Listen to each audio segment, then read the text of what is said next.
su voz llamando a cada corazón. Arrodillado me postré, me entrego a ti, te doy todo mi ser. Quitaste mi pecado, tú me diste pureza y santidad, cambiaste mi duro corazón y me enviaste a proclamar la gloria del Padre en nuestras vidas, su Espíritu Santo en nuestra voz, todo lo que Cristo por amor entregó sin condición.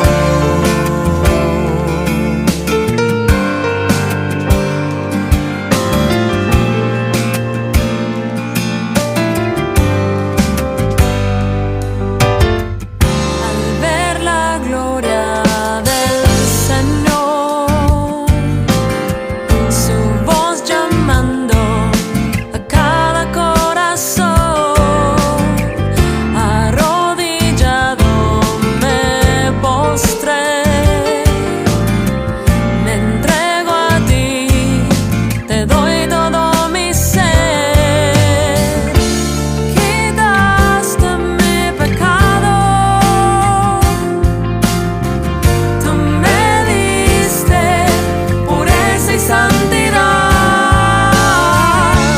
cambiaste mi duro corazón y me enviaste a proclamar La gloria del Padre en nuestras vidas, su Espíritu Santo en nuestra voz, todo lo que Cristo por amor entregó sin condición. para ti, para mí, su sangre derramada fue. Nos compró y nos lavó por amor.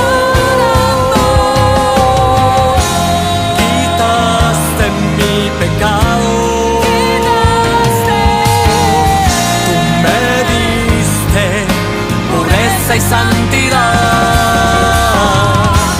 cambiaste mi duro corazón y me enviaste a proclamar la gloria del Padre en nuestras vidas, su Espíritu Santo en nuestra voz, todo lo que Cristo por amor entregó sin condición.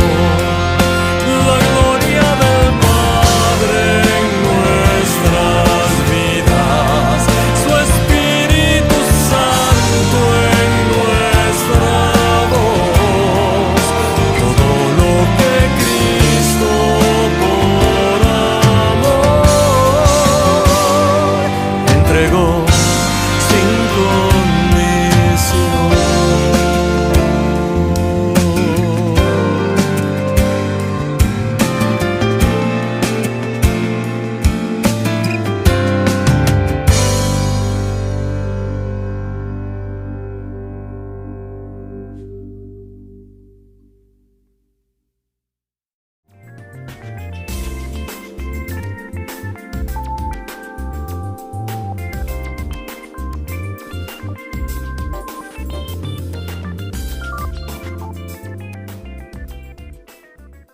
Agradecemos al Señor esta oportunidad de poder estar con cada uno de ustedes, aunque sea a través de esta filmación, y poder hoy compartir una palabra bien específica que el Señor me dio para toda la iglesia de Jesucristo y muy en especial para nosotros, porque nosotros hemos recibido hace poco tiempo algo de parte del Señor y tenemos una responsabilidad con eso que hemos recibido.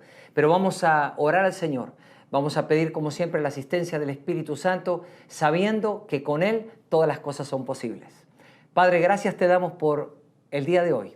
Gracias te damos porque podemos en tu presencia abrir tu palabra, y cuando tu palabra viene por el Espíritu, todas las cosas sobrenaturales que son tuyas, el poder tuyo se puede manifestar, Señor, más allá de lo que podemos pedir y de lo que podemos pensar. Esta palabra la ponemos, Señor, delante de ti para que la unción de tu Espíritu Santo corra en nuestros corazones para darnos entendimiento de la palabra y hacernos efectivos en nuestra tarea en la tierra. En el nombre de Jesús, amén. En el mes de marzo, todas las iglesias bajo la autoridad del ministerio recibieron una palabra profética, un audio, en realidad una palabra profética, de una profecía que el Señor me dio el 17 de febrero de este año 2018. Esa profecía comienza expresando que a partir de este año el Espíritu Santo iba a traer una obra de gracia sobrenatural, de manera que iba el Señor a empezar a operar en los corazones de los hombres para traer una gran insatisfacción. Ustedes saben que los seres humanos nos tratamos de llenar de muchas cosas cuando realmente no tenemos al Señor.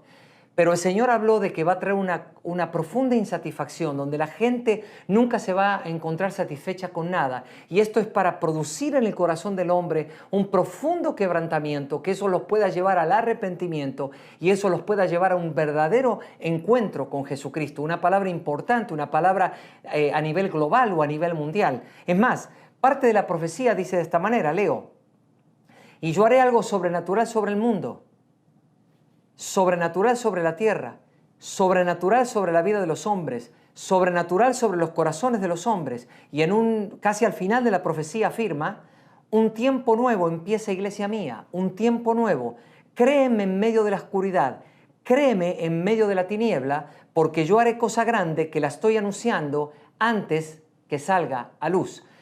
Cuando el Señor dice que le creamos en medio de la tiniebla, el Señor también nos hizo saber que no debíamos estar mirando lo que ocurre en la sociedad, ni el pecado que abunda, ni todo lo que vemos, porque si nuestros ojos están puestos ahí, no podremos ver lo que Dios habló, no podremos ver lo que Dios desea, no podremos entrar al corazón del Señor para orar conforme al corazón del Señor. Cuando Dios habla que hará algo sobrenatural, hará algo que sobrepase lo que está ocurriendo, la realidad y la fealdad y el horror que ven nuestros ojos cada día cuando estamos caminando las calles. Por eso cuando recibimos profecías como estas, más que son profecías que afectan a nivel mundial, tenemos que entender cuál es nuestra participación como iglesia.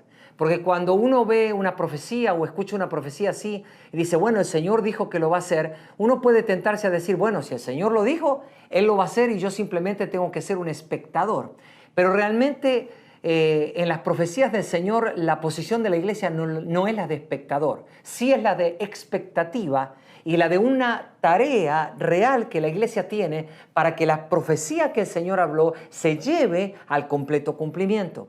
Y quiero para esto que saquemos un principio de la palabra, un principio que Pablo le enseñó a Timoteo, pero que también se aplica para nosotros hoy a través de esta profecía. Le pido por favor que vayan a 1 de Timoteo capítulo 1, versículo 18. 1 de Timoteo capítulo 1, versículo 18. Yo voy a leer en la Reina Valera revisada de 1977, que dice de esta manera: este mandamiento, hijo Timoteo, te encargo, para que conforme a las profecías que se hicieron antes en cuanto a ti, pelees por ellas la buena batalla. Quiere decir que Pablo le está haciendo ver a Timoteo esto. Recibiste profecías, pero tú no eres un espectador de la profecía. Tú trabajas activamente junto con la profecía. Es más, le dice, por la profecía tú tienes que pelear una buena batalla. Quiere decir que hay un principio espiritual. Las profecías que el Señor nos entrega, personalmente debemos pelear por ellas la buena batalla. Debemos guerrear con las armas que nos da el Señor del Espíritu contra todo aquello que atente contra lo que Dios nos dijo, que atente contra la profecía. Pero este principio que estamos viendo para las profecías personales también se aplica a las profecías corporativas. Se aplica porque nosotros también a nivel corporativo, entonces tenemos que pelear una buena batalla para que la profecía del Señor se lleve a cumplimiento. ¿Y en qué nos basamos en esto? ¿En qué nos basamos para pelear esa buena batalla? En lo que Dios habló. La iglesia dice, Dios lo dijo. Si Dios lo dijo, es la verdad. Y la verdad que Dios dice cambia la realidad que estamos viendo. Toda la palabra de Dios es la verdad. Pero toda la palabra de Dios en el mundo es un choque entre las realidades que vivimos en el mundo y la verdad de Dios. Si peleamos a través de la verdad de Dios, de las profecías de Dios, lo que Dios nos quiere decir, entonces la verdad de Dios va a comenzar a cambiar las realidades que nos circundan. Por eso es que tenemos una realidad y tenemos una actividad nosotros como iglesia. Es decir, las profecías corporativas no solo son para animarnos, no solo son para decir, oh Señor, gracias, que en medio de tanta oscuridad, en medio de tanta tiniebla, en medio de tanto pecado, tú nos estás diciendo hoy que vas a hacer algo sobrenatural. Señor, gracias. Eso es hermoso. Nos llena de alegría, nos llena de ánimo interior. Pero Dios nos las da solo para esto. Cuando nos da ese conocimiento nos está diciendo, iglesia, hay un trabajo para hacer en la intercesión, por un lado, por el Espíritu, y hay un trabajo para hacer en la acción, por otro lado, también en el Espíritu. ¿Por qué? Porque que el Señor afirme en una profecía lo que Él va a hacer y que Él va a hacer algo sobrenatural, no significa que Dios lo hará igual sin que la iglesia actúe. Eso sería pensar de manera equivocada. Todas las profecías que el Señor nos da, nosotros somos el cuerpo de Cristo. Nosotros somos la representación de Cristo. Y como representación de Cristo tenemos una tarea para que esas profecías se cumplan. Ahora bien, entre las profecías personales y las corporativas hay una gran diferencia. Porque lo personal solo me afecta a mí y lo que tiene que ver con mi comunión e intimidad con el Señor. Pero cuando hablamos de lo corporativo ya estamos hablando del cuerpo. Y cuando hablamos del cuerpo, hay ciertos principios de la palabra que se tienen que cumplir. ¿Para qué? Para que podamos pelear esta buena batalla y podamos pelear esta profecía hasta que nuestros ojos la vean cumplida. Y voy a explicarme esto a través de un pasaje bíblico que les voy a pedir que vayamos allí. Mateo capítulo 18, vamos a leer desde el versículo 18 al 20. Yo voy a leer este pasaje en la Biblia Reina Valera Contemporánea. Este pasaje bíblico habla de un caso particular que tiene que ver con la disciplina en la iglesia, en un caso de pecado, pero vamos a ver cómo esto se ajusta y se aplica al tema que hoy nos toca. Dice la Escritura, de cierto les digo que todo lo que aten en la tierra será atado en el cielo, y todo lo que desaten en la tierra será desatado en el cielo. Una vez más les digo que si en este mundo 2 de ustedes se ponen de acuerdo en lo que piden, mi Padre que está en los cielos se lo concederá. Porque donde 2 o 3 se reúnen en mi nombre, allí estoy yo en medio de ellos. Entonces, el contexto de las palabras de Jesús aquí está referido a un caso de un problema en la iglesia y un problema de pecado. Antes de estos versículos es un hermano que peca contra otro, pero que aunque se ha conversado con ese hermano, el hermano persiste en esa situación hasta que la situación llega a la iglesia. ¿Y la iglesia qué tiene el poder de hacer 2 cosas? Tiene el poder de atar y tiene el poder de desatar. Cuando está hablando de atar, tiene que ver específicamente si la iglesia va a prohibir. Y si habla de desatar, está hablando de si la iglesia va a permitir. Es decir, es la iglesia la que juzga y reprueba la acción de esa persona o decide perdonarlo. ¿En base a qué lo hace la reprobación o el perdón? En base obviamente a la actitud de la persona que pecó. Si la persona que pecó termina escuchando a la iglesia, obviamente recibe perdón. Si no es así, recibe realmente reprobación. Es impresionante el poder que Dios le dio a la iglesia. En este caso estaríamos hablando de la iglesia local. Este es el poder de prohibir o de permitir. De atar, que tiene que ver con prohibir, o de desatar, que tiene que ver con permitir. De hecho, quiero leerles el versículo 18 de Mateo 18, en la versión Palabra de Dios para Todos, les dice así, de esta manera. Les digo la verdad, si ustedes juzgan a alguien aquí en la tierra, Dios ya lo habrá juzgado en el cielo. A quien perdonen aquí en la tierra, Dios también lo habrá perdonado en el cielo. Este nos da un énfasis un énfasis más puntual, porque aquí, en vez de hablar de atar o esto, está diciendo, si ustedes juzgaron una situación, si ustedes juzgaron como iglesia algo aquí en la tierra, ¿Dios qué va a hacer? Lo va a juzgar de la misma manera. Impresionante el poder que Dios le ha dado a la iglesia. Como la iglesia lo juzgó, así lo va a juzgar Dios. Y si ustedes lo perdonan aquí en la tierra, de la misma manera Dios lo va a perdonar. Quiere decir que en la iglesia local hay mucho poder que Dios desató. Cuanto más si llevamos esto al plano de la iglesia total de Jesucristo en el mundo. Quiere decir entonces que es nuestra la autoridad de atar o de prohibir y de desatar o permitir. Ahora bien, aquí si ustedes ven, el Señor enseñó que este principio de atar y desatar usado para un problema de pecado, que es un problema particular, también el Señor lo extendió a lo general. ¿Por qué estoy diciendo yo que el Señor lo extendió a lo general? Porque luego siguió diciendo, si dos de ustedes se ponen de acuerdo en la tierra y pidan algo al Padre, el Padre se los concederá. Ya ahí no está hablando de un caso puntual. Está hablando simplemente del poder de 2 o 3 hermanos, de 2 o 3 creyentes, hijos de Dios, reunidos en el acuerdo del Espíritu pidiendo. Quiere decir entonces que el principio particular que el Señor usó para atar y desatar, ahora lo aplica al principio general. ¿Qué es la base que esto nos da? Muy sencillo. Este principio que estamos viendo es excepcional porque nos hace ver que si tan solo 2 o 3 personas, estando en acuerdo, pueden pedir una cosa y Dios se la va a conceder, ¿cuánto más si toda la iglesia, si cada una de las iglesias estamos en el Espíritu, en la unidad del Espíritu, que somos más de 2 o 3 pidiendo lo mismo, es decir, diciendo y pidiendo lo que la profecía del Señor habló acerca de lo que el Señor va a hacer, ¿cuánto más entonces Dios no nos va a conceder esto? Dense en cuenta qué impresionante es este principio para aplicarlo aquí ahora. Esta es la manera en que vamos a poder prohibir todo aquello que viene contra esta profecía y desatar todo aquello que es la voluntad de Dios que está dicha en esta profecía. Hermanos, se llena mi corazón de aliento y del Espíritu y de gozo del Señor a ver el poder que el Señor nos ha dado. No nos podemos minimizar, no nos podemos quedar con menos. Este es el tremendo poder que Dios nos ha dado.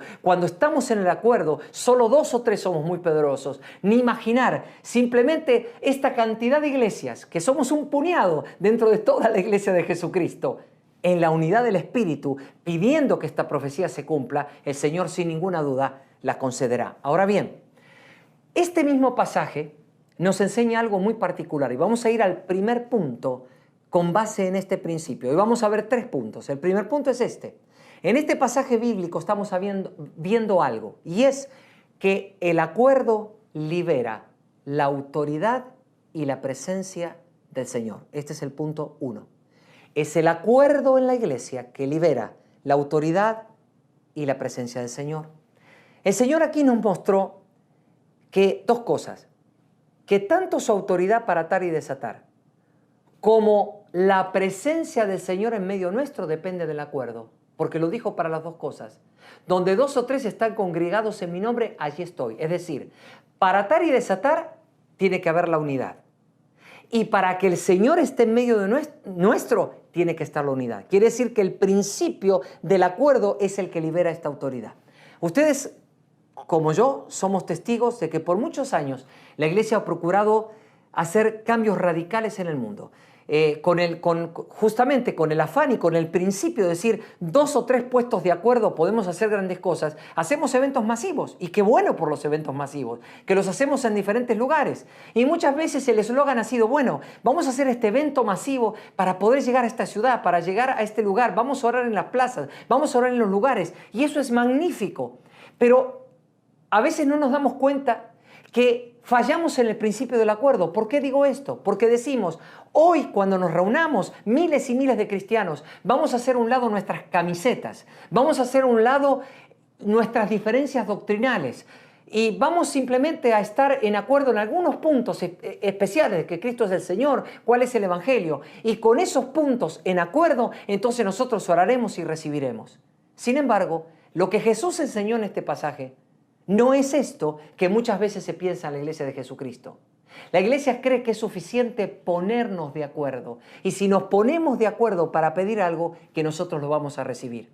Pero cuando vamos a la palabra y vamos a este mismo pasaje de Mateo, pero nos introducimos más profundamente en el original griego, nos damos cuenta que lo que Jesús enseñó no tuvo nada que ver con que seamos dos cristianos con diferentes puntos de vista teológicos que nos ponemos de acuerdo para pedir algo. Eso no es lo que enseñó Jesús. De hecho, voy a leer nuevamente este pasaje de Mateo 18, pero lo voy a leer en la interlineal del Nuevo Testamento griego-español, traducido por el doctor Francisco Lacueva. Mire cómo dice: de nuevo, ciertamente digo-os, que si dos están acordes de entre vosotros en la tierra sobre toda cosa que pidan, les será hecho de parte del Padre de mí en los cielos. Empiezas diciendo, si dos están acordes. ¿Es lo mismo estar acordes que ponerse en acuerdo? El Señor está hablando, si dos de ustedes están en acuerdo, y la palabra allí, la frase traducida, están en acuerdo, es la frase que viene de una palabra griega muy interesante, es la palabra sunfoneo. De ahí viene la palabra sinfonía. Sun significa junto y foneo significa sonar. Es decir, cuando sonamos juntos, cuando estamos en el acuerdo, por ser hijos de Dios, en el acuerdo del Espíritu, es como una sinfonía. De hecho, el mismo comentario del doctor Francisco Lacueva al pie de página dice así: las oraciones suenan bien a Dios si nuestros corazones están en armonía. ¿Qué es entonces lo que está enseñando Jesús?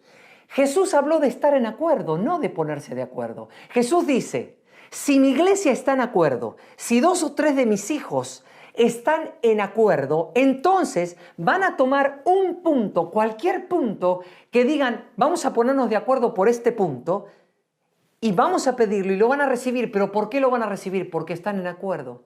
No se están poniendo de acuerdo y están divididos en un montón de cosas, pero bueno, somos hijos de Dios. El Señor sabe que somos sus hijos. Estamos muy en desacuerdo, pero somos sus hijos. Vamos a para esto ponernos de acuerdo y pedir por este punto. Claro que Dios puede responder. En su gran amor Él puede responder, pero no es el principio que el Señor enseñó. El principio del Señor que el Señor enseñó es que los hijos de Dios viven en el acuerdo de la armonía del Espíritu.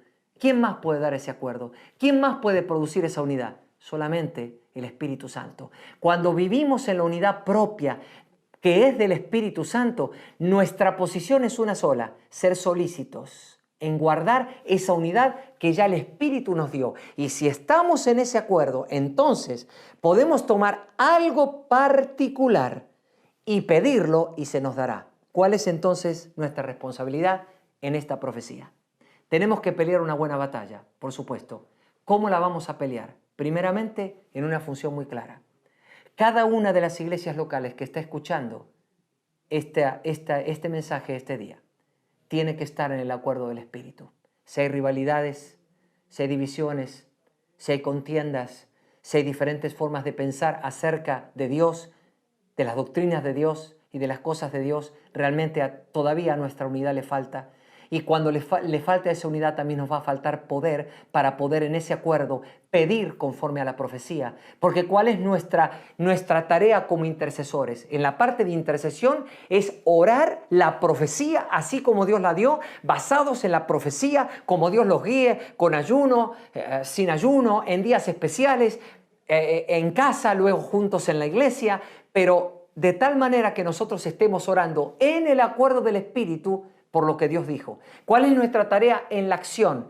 Predicar, predicar y predicar, a derecha y a izquierda, todo el tiempo donde estemos, en la oportunidad que tengamos, predicar a Cristo. ¿Por qué? Porque toda esa gente tiene que saber qué tan vacía está, qué tan insatisfecha está, que el Espíritu Santo nos dé la gracia de hacerlos sentir con una profunda insatisfacción, con una profunda convicción de pecado, que portemos en nosotros una gloria del Espíritu tan grande, que ellos puedan ver esa necesidad de entregarse. Hay una acción como intercesión como iglesia y cada uno de los pastores sabrá cómo llevar adelante esto para que esta profecía no quede como algo que escuchamos un domingo, como una profecía que allí nos quedó y nos entregaron y cada uno en casa se acuerda. No, que a partir de ahora esta profecía tenga otro peso para nosotros, tenga otro peso durante todo este tiempo, sobre todo durante todo este año, para que de diferentes maneras llevemos tiempos para estar orando esta profecía en la iglesia del Señor, pero cumpliendo ¿qué cosa? El acuerdo. Porque en el acuerdo vamos a poder atar y desatar y en el acuerdo vamos a ver la presencia de Dios en medio nuestro. Lo segundo es que esto nosotros lo hacemos desde una posición y tenemos que entender muy bien y tener revelación que lo hacemos desde nuestra posición en Cristo. El primer punto tiene que ver con el acuerdo, pero el segundo tiene que ver con nuestra posición en Cristo. Y para esto voy a leer 3 pasajes bíblicos. Les pido que busquen, por favor, el primero de ellos, Efesios capítulo 2, versículos 6 y 7, lo voy a leer en la Nueva Versión Internacional. Efesios 2, 6 y 7 dice: y en unión con Cristo Jesús, Dios nos resucitó y nos hizo sentar con Él en las regiones celestiales para mostrar en los tiempos venideros la incomparable riqueza de su gracia que por su bondad derramó sobre nosotros en Cristo Jesús. El Señor aquí nos está diciendo que cuando el Señor nos resucitó, nos hizo sentar en un lugar determinado. ¿Qué lugar es? Lugares celestiales junto con Cristo. Claro que no en el trono de Cristo. Eso es para los vencedores, como dice Apocalipsis. Quienes venzan van a estar en el trono de Cristo. Pero cuando habla de regiones celestes está diciendo, en las mismas regiones donde está sentado Jesucristo, nosotros como iglesia ya estamos sentados ahí. No, esto no va a ocurrir cuando pasemos a la eternidad. Ya estamos sentados ahí espiritualmente. Tenemos una posición. Vamos al segundo pasaje. Efesios capítulo 1, verso 23, lo voy a leer en la Reina Valera del año 60. Y dice así, hablando de la iglesia, dice: la cual es su cuerpo, la plenitud de aquel que todo lo llena en todo. Pablo, una vez que vemos cuál es nuestra posición de regiones celestes, ahora dice, la iglesia como está sentada en regiones celestes, en la tierra es la plenitud de Cristo. Es quien manifiesta plenamente a Cristo para llenarlo todo. Y el tercer pasaje bíblico está en Efesios capítulo 3, versículos 10 y 11, también de la Biblia Reina Valera del año 60, que dice así: para que la multiforme sabiduría de Dios sea ahora dada a conocer por medio de la iglesia a los principados y potestades en los lugares celestiales, conforme al propósito eterno que hizo en Cristo Jesús nuestro Señor.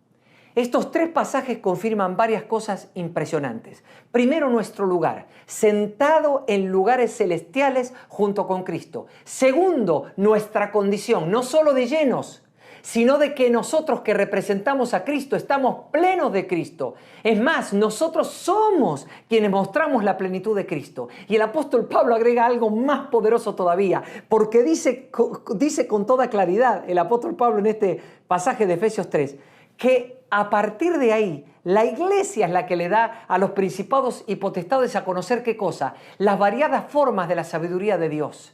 Pablo, antes de este pasaje, viene diciendo que él tuvo revelación junto con los apóstoles y profetas de su época del misterio de Dios. ¿Cuál era el misterio de Dios? La iglesia. El misterio de Dios era que ya no iba a haber más una división entre judíos y gentiles, que a través de Cristo y la obra en la cruz, la sangre derramada, la reconciliación que él logró, ahora de los 2 pueblos se hacía uno solo, y de esos 2 pueblos se creaba una nueva entidad llamada la iglesia de Jesucristo. Ese era el misterio.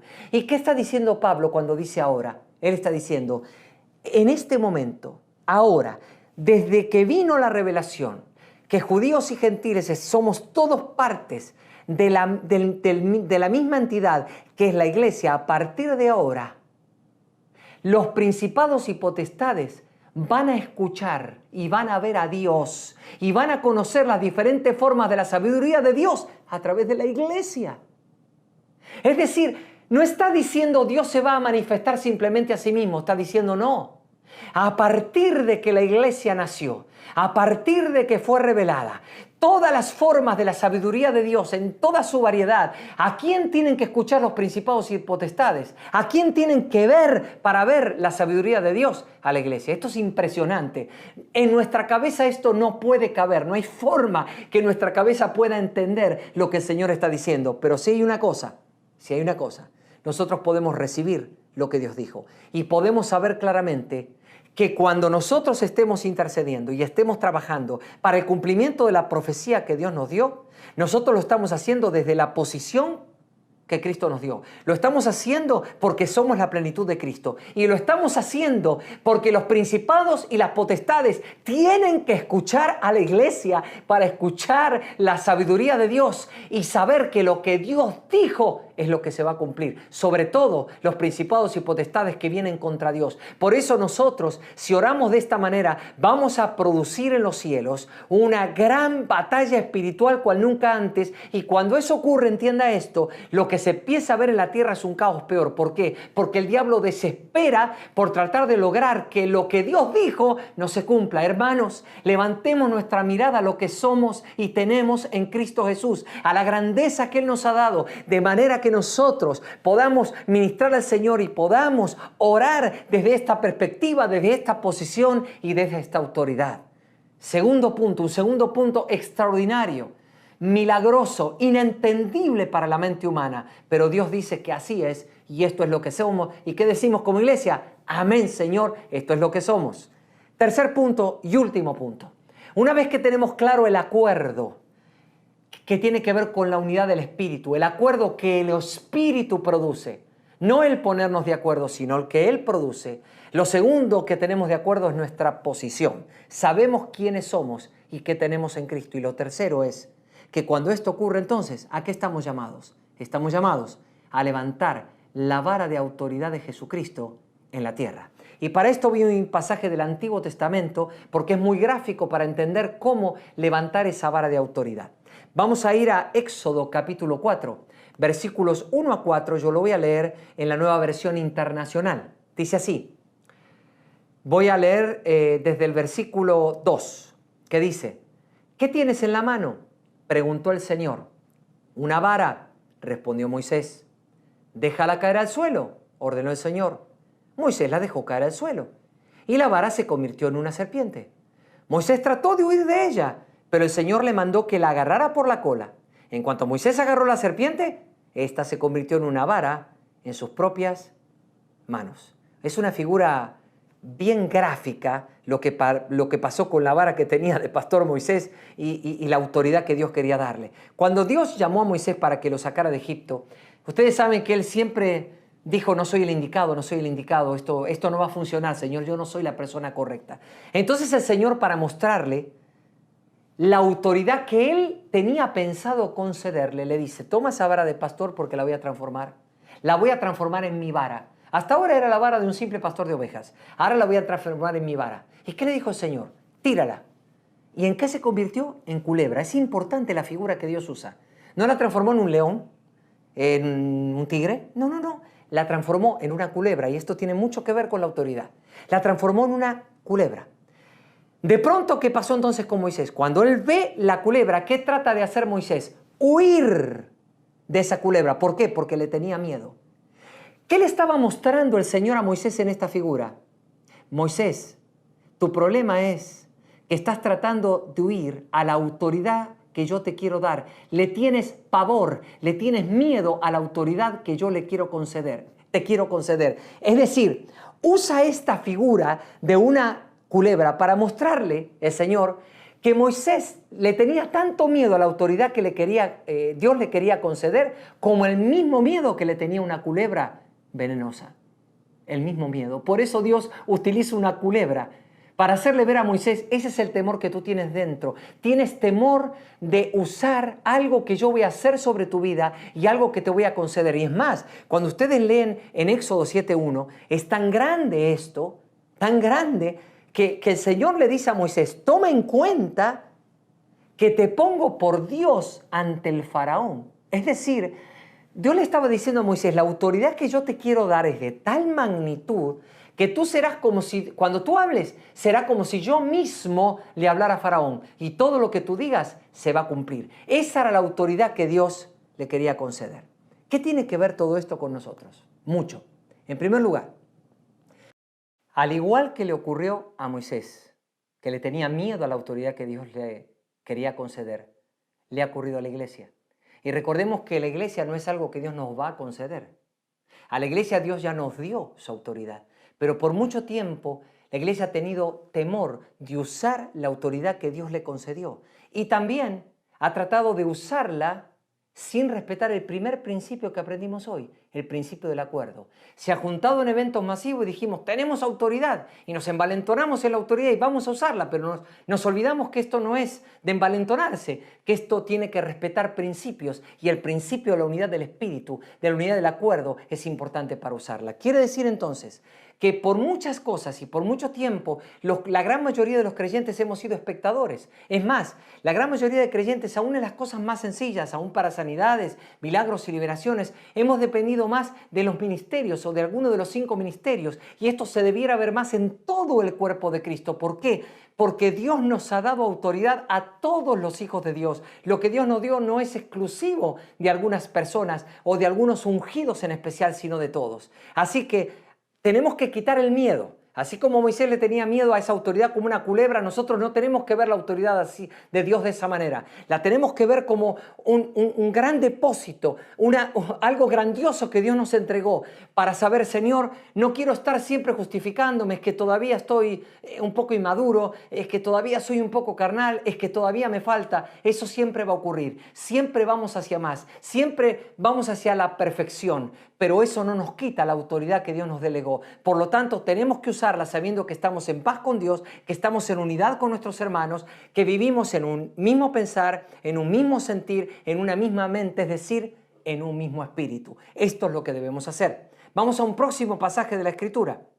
En Éxodo, capítulo 14, de los versículos 15 a 18, yo lo voy a leer en la Reina Valera contemporánea. Dice así, comenzando en el verso 15 de Éxodo 14. Pero el Señor le dijo a Moisés, ¿por qué me pides ayuda? Ordena a los hijos de Israel que sigan su marcha. Y tú, levanta tu vara, extiende tu mano sobre el mar y divídelo, para que los hijos de Israel crucen en seco. Yo, por mi parte, voy a endurecer el corazón de los egipcios para que los persigan, y me glorificaré en el faraón y en todo su ejército, y en sus carros de guerra y en su caballería. Y cuando me haya glorificado en el faraón y en su caballería y carros de guerra, los egipcios sabrán que yo soy el Señor. Llegó un momento crucial para Moisés, ¿sí o no? Es decir, Moisés sabía que ya tenía la autoridad. De hecho, ya Moisés había hecho muchos prodigios y señales milagrosas ante el faraón. Que los piojos, que las moscas, que las ranas, todo lo que usted sabe que ocurrió. Pero ahora, en este momento, Moisés estaba en una situación que nunca antes había estado. El enemigo por detrás, el mar por delante, sin un camino de salida. Ahora Moisés tenía que hacer algo particular, algo nuevo. Y dice la Biblia, cuando dice, ¿por qué clamas a mí?, que Moisés estaba orando y llorando. En realidad, en la versión en inglés de la New King James, dice que Moisés estaba llorando. ¿Por qué estaba llorando? ¿Para qué estaba llorando? Para pedirle al Señor, ayúdanos, ábrenos un camino, haz algo por nosotros. Y el Señor le dice, claramente, Moisés, estás equivocado. Yo te di una autoridad. ¿Qué tienes que hacer ahora? Alza tu vara, desata la autoridad que te di, divide el mar y levanta un camino, haz un camino donde no hay camino. Me hizo recordar esto cuando el Señor le dijo a los apóstoles que estaban en la barca, todavía tienen miedo, ¿se acuerdan que la barca se estaba por hundir? Él dijo, ¿dónde está su fe? Es decir, yo me paré con autoridad y paré el viento y paré el mar, pero esto lo tienen ustedes. Así como tienen autoridad para echar fuera un demonio y sanar a un leproso, esto lo tienen ustedes. Esto es lo que le estaba diciendo Dios a Moisés. ¿Pero qué? ¿Por qué Moisés en esta situación estaba llorando, clamando, gritando y no sabía qué hacer? Sencillo, porque hasta ese momento él había usado la autoridad, pero contra el enemigo, para traerle plagas, para traerle un montón de cosas a Faraón por no obedecer. Pero ahora Moisés tenía que usar la autoridad de una forma diferente. Ya no era contra el enemigo. Ahora tenía que usar la autoridad para abrir algo sobrenatural, es decir, un camino donde no hay camino. Y cuando escuchamos la profecía que hemos recibido y Dios dice que hará algo sobrenatural, nos damos cuenta que lo que Dios tiene en mente que es una cosecha sobrenatural. Escúchenme, hermanos, para eso evidentemente tenemos que abrir un camino donde no hay camino. Todo lo que está a nuestro alrededor sabe que nos grita imposible. Eso es imposible. Eso no puede ocurrir. No puede ocurrir. Es tanto lo que yo veo de perversidad alrededor que esto no puede cambiar. Pero Dios está diciendo que quiere abrir una cosecha sobrenatural. Y ahora entonces tenemos que usar la autoridad de otra forma. Muchas veces la usamos contra el diablo, lo reprendemos, echamos fuera demonios y hasta ese conocimiento de uso de autoridad nos va bien. Pero cuando tenemos que usar la autoridad para abrir un camino donde no lo hay, una puerta donde no lo hay, para crearla, pareciera que estamos escasos de autoridad. Pero el Señor, amados, nos está diciendo que no estamos escasos de autoridad, que tenemos autoridad para que la cosecha sobrenatural que Dios habló se cumpla. Por lo tanto, nosotros tenemos una misión que cumplir, tanto en la intercesión como en la acción. No vamos a olvidarnos, al estar orando y trabajando, de estos tres principios. El acuerdo del Espíritu para desatar la autoridad, para atar y para desatar. Lo segundo, nuestra posición en Cristo en regiones celestes como hijos de Dios. Lo tercero, estamos dispuestos y le decimos al Señor, sí, Señor. No miramos nuestras flaquezas porque no nos miramos en nuestra naturaleza humana caída, nos miramos en la nueva creación que tú hiciste. Por eso somos una iglesia sin mancha, sin arruga y sin ninguna cosa semejante. Somos la iglesia que tú previste, somos la iglesia que tú creaste. Estamos creciendo, tenemos fallas, pero Señor, te amamos y nos llenamos. Pedimos ser llenos de tu Espíritu Santo para poder cumplir esta misión global y poder traer al mundo un cambio poderoso. Vamos, amados, hoy para terminar, orar juntos y que de ahí en adelante Dios les va a dar sabiduría para cómo llevar con estos principios y esta base sólida el trabajo de la iglesia en la intercesión y la acción sobre esta profecía de cosecha sobrenatural que Dios nos entregó. Oremos. Padre, hoy nos hablaste con toda claridad. Hoy nos dijiste cuál es nuestra posición. Hoy nos dijiste en primer lugar que si hay problemas entre nosotros, debemos arreglarlos. Debemos arreglarlos. Debemos estar en paz. Debemos otorgar perdón y ser perdonados, Señor.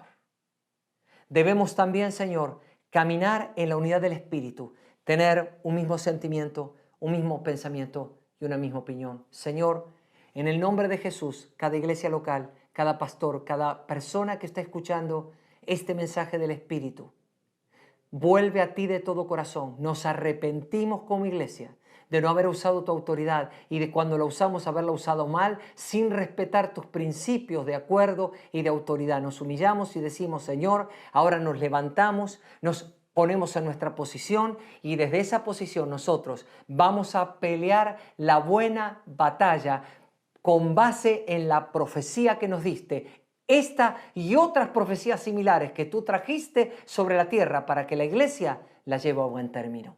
En el nombre de Jesús, Señor, oramos y confiamos plenamente que podremos ver con nuestros ojos gran parte de esta profecía cumplida por la gracia de tu nombre. Amén y amén.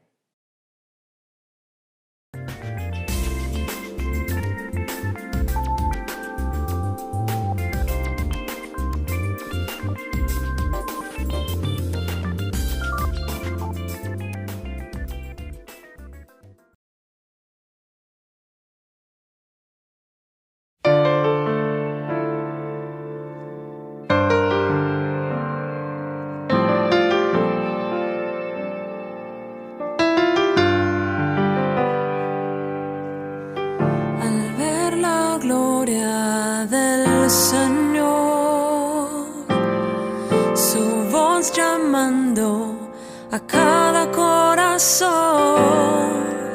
arrodillado me postré, me entrego a ti, te doy todo mi ser. Quitaste mi pecado, tú me diste pureza y santidad.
y santidad.